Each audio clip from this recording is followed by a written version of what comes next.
Good afternoon and welcome to another Q News video interview. My name is Michael James and I am bringing you another set of special guests today. It's a local set of guests today. There's not one, there's two of them. And you may know them if you have a TV and you like watching it. Their names are Tim and Rod, and they were the winners of the Amazing Race Australia in 2019, representing the first married gay couple I think that we'd seen in reality TV, at the very least in this country. They made waves with their love and affection during the program, and the country fell in love with them as they raced their way to the grand prize of $250,000. And they're here today to talk to us and tell us about their brand new book and all about their lives. Good afternoon, Tim and Rod. Hey, mate. Thanks for having us. Oh, it's my pleasure. Now, you're joining us from all the way at home down in Newcastle, which is where you're based. It's been COVID. You've been locked in New South Wales pretty much not long since after you won, really. What's life been like for you guys since then? Oh, literally, like you said, we won a travel adventure show, and travel's like our life. So to be locked up for so long, it's been terrible. Obviously, like Melbourne, Sydney, and that have got it a lot worse than we did. But yeah, it's been really tough, and we can't wait to get away again. It was like polar opposites because we literally raced around the world, and then a few weeks later, it was like, okay, you can't even leave your house. We're like, oh my God. We lost our minds pretty quick. Here's the money for a round-the-world trip to go and have a holiday. By the way, you can't have one. Yeah, no. We get asked in all the interviews after we won the race, like, so what are you going to do with the money? And we're like, oh, we want to go back and visit all the places we visited on the race and go back to where we honeymooned and all this sort of stuff. And it's like, have we done any of it? Nah. We just blew it all on Uber Eats. Well, it doesn't look like you have, so that's a plus. So you guys, you won on 2019 and you were married at the time. When did you get married? We got married in March 2019, and literally like a month or two after that, we were on the race. So to have our wedding and then our honeymoon, and then boom, straight on the Amazing Race as like you said before, the first legally gay married couple on Australian reality television was so iconic. And looking back on that experience, it was just the greatest time of our lives, and we would do it again in a heartbeat, that's for sure. Well, that's part of what I love about your appearance on the show. It's about representation in TV. And we've spoken to so many people on the show about representation on reality TV. And it has been evolving, particularly in the last sort of 3 or 4 years, about who we see on TV and how they're represented, and also how the public perceive that. So what was it like for you guys in terms of public responses? I know you kind of have a bit of a profile on Instagram. So did people reach out? Was it positive? Was it negative? Did you get any of that homophobia that we might fear that would have come from that? Yeah, look, we get really mixed. Like a day doesn't go by that, even to this day now, that we don't get at least a vomit emoji on Instagram, up as bad as people telling us to go and kill ourselves and things like that. But on the race, mostly positive, I would like to say. Like, we were even getting stopped while the show was airing in service stations and at the shops by families, kids, these really stereotypical straight blokey blokes saying, oh, you guys are our favorite, you guys are hilarious, we love seeing you guys. So that really like touched our hearts. And then we've had a whole lot of people reach out through Instagram saying how much seeing us on TV helped them come to terms with who they are as a person, which just makes us so proud. Oh, I love that. And that raises, I suppose, an interesting issue in terms of representation and sex and sexuality. And we're going to get to some of the sex that's in your book shortly. But I mean, there's a lot of it. Just a touch. But that's interesting. So, I suppose there's that clean image of you being the happy gay married couple on the show, which people reached out for. And your Instagram is less than tame. Let's give it that. And so suddenly that's the place where people are giving you grief, as though, like, I have seen, straight people do far more provocative things on their Instagram than the two of you do. But suddenly you're two guys in a pair of Speedos, you're doing some cheeky things, bums out and whatnot, and then you're getting grief on there. Do you think that's a kind of double standard we get that still we haven't got to overcome yet? 100%. Yeah, that's one of the main reasons behind us wanting to do this book, is just to normalize it. Like, growing up, we had literally no one that we could look to on the internet or in movies or in TV shows, and definitely not reality shows that we could relate to. So we just want to normalize it and show that we're literally two best mates in love. and it's no big deal. Who cares? Like, the more love in this world is a positive thing. But yeah, it's kind of, we do get so much hate, don't we? Like, all the time, but a lot of love as well. And if we can just change people's perspectives about what being gay is and show people that it's no big deal, the more love in this world is a good thing. We've done our job there, and that's what we can be proud of. Absolutely. And how do you handle that hate? Is it just something you just like flick and move on? Does it get to you? Do you have to like take some time to process, talk to each other, those sorts of things? At the beginning, like when we first started getting a lot of hate sort of thing, we found it really hard and took it really personal. But I guess you've almost just got to take that emotion out of it. Those people that are saying this stuff don't know us personally. We're really lucky that we do have each other as that support system. Our block button on Instagram is so close to being worn out, I reckon. But that creates another issue in itself with social media and things like that. Like you TikToks and Instagrams, you report this stuff and we get a response back saying that these people telling us to go kill ourselves haven't breached their community guidelines.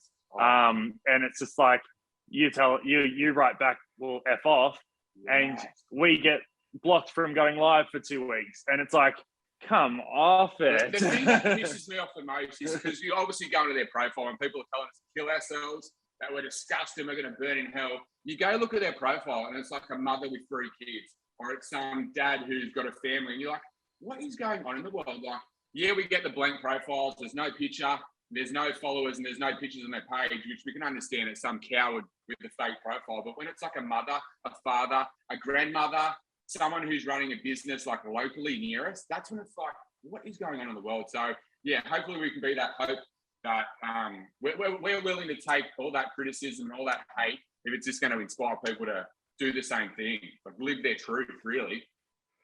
Absolutely. And living a truth is something you've done on the show, and it's something that you are doing in your book that you have released. Now, everybody loves a good book during COVID. We're all stuck at home, so we're all writing. And so you have released your book now. It's The Greatest Feeling in the World, an amazing story about how love conquers all. Now, written by both of you, and I love that the story alternates between Tim's story and then Rod's story, talking about individually how you grew up and then how you came to meet each other and life together.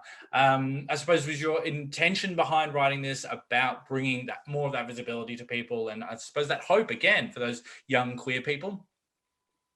Yeah, 100%. And a big part of this book is, yes, the book's called The Greatest Feeling in the World, and there's this beautiful love story about it, but we really wanted to delve deep and be very vulnerable in those really dark times, the hard times, the terrible coming out, the anxiety, the substance abuse and things like that, because of what we were struggling with internally. Like, that's not spoken about. It never is. It's something that's pushed to the side, and people are so afraid to open up and talk about something that they're struggling with. On my side of things, I had a Christian upbringing and had this fear of hell, and everyone in my world was telling me that I'm going to go to hell.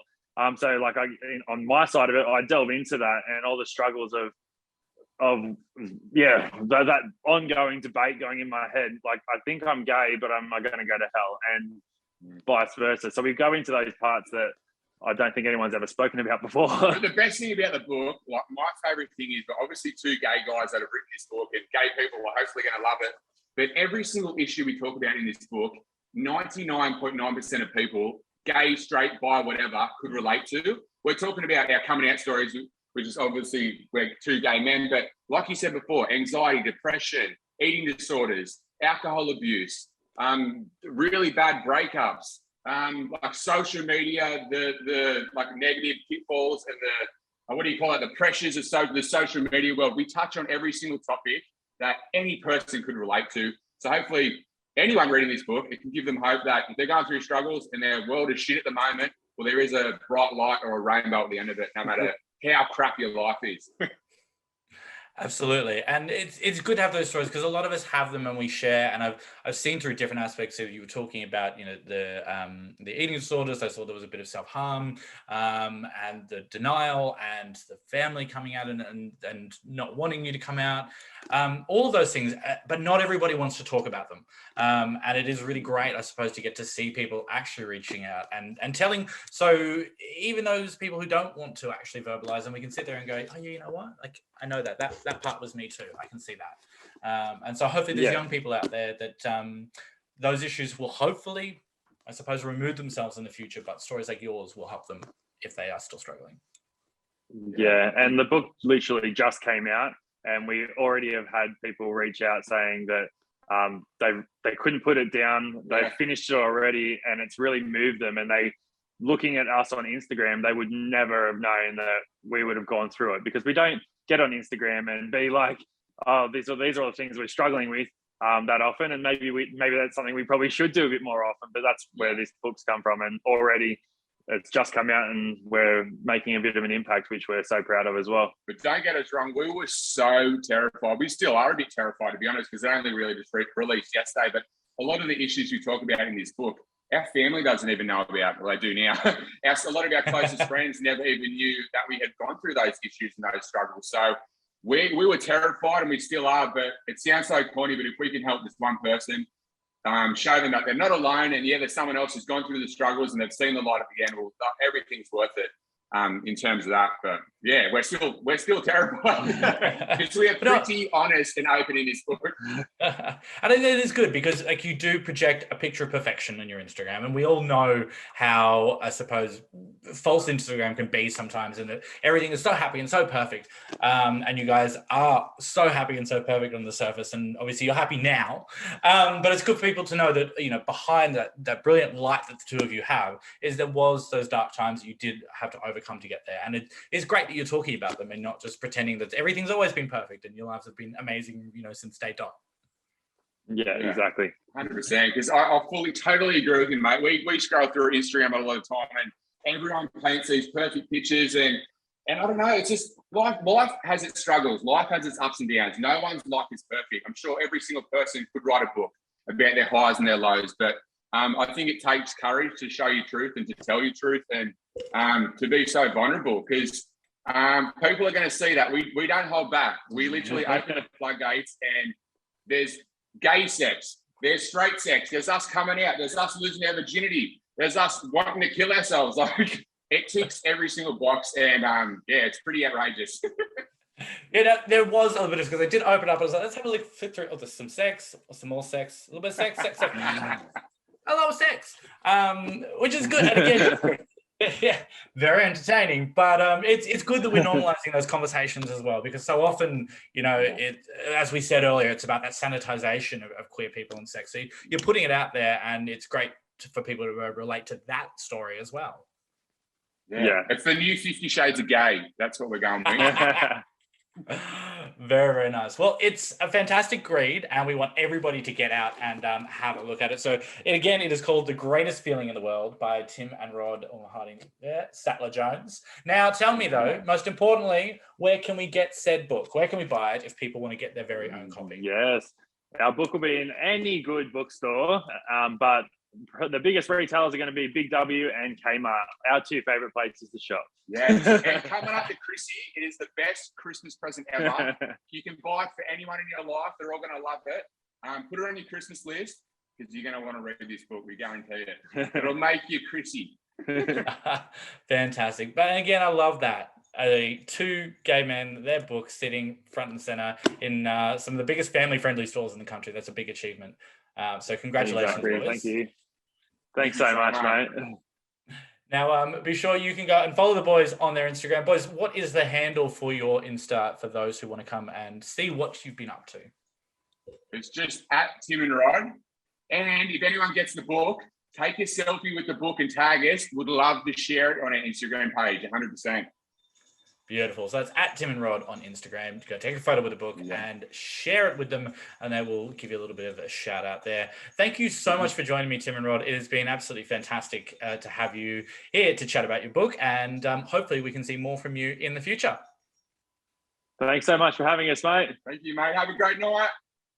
You too. Thank you very much. Chef. Everybody else out there, please make sure you remember to press the little buttons down here and subscribe to our YouTube channel. Follow us, follow me, and I'll be back with another very special guest next week. I'm Michael James for Q News. Have a fantastic day.